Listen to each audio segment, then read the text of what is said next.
course, war is horrible, so why did the Palestinians initiate this war with their vicious attack on Israelis on October 7th?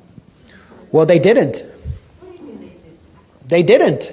This war has been going on for 75 years. Israel initiated it in 1948 by ethnically cleansing 750,000 people. We must expel Arabs. We must expel Arabs and take their places. We must expel Arabs and take their places, and if we have to use force, not to dispossess the Arabs of the Negev and Transjordan, but to guarantee our own right to settle in those places, then we have force at our disposal. David Ben-Gurion, the first prime minister of Israel, said that in 1937, and that's what they proceeded to do. The people in Gaza, this is what you need to understand. The people in Gaza, over 80% of them are refugees. Many of them are from a place called Majdal Asqalan, in what is now southern Israel, in a city called Ashkelon. And they were dragged from their homes and driven from their homes, placed in prison camps, barbed wire prison camps, and then dumped in trucks in 1950 into the Gaza Strip, where they would be permanently warehoused.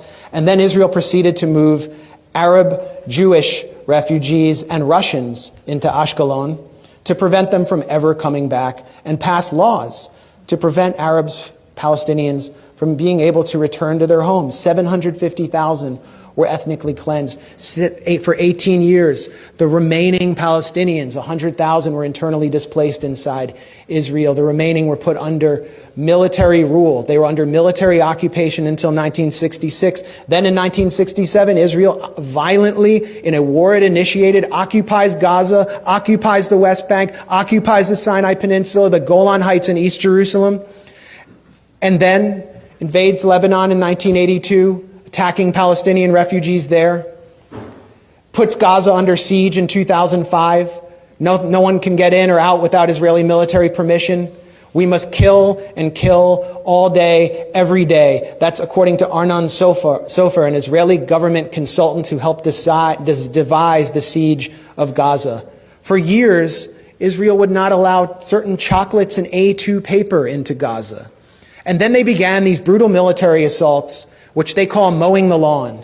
Slaughtering a few people will leave Hamas intact, but teach them a lesson.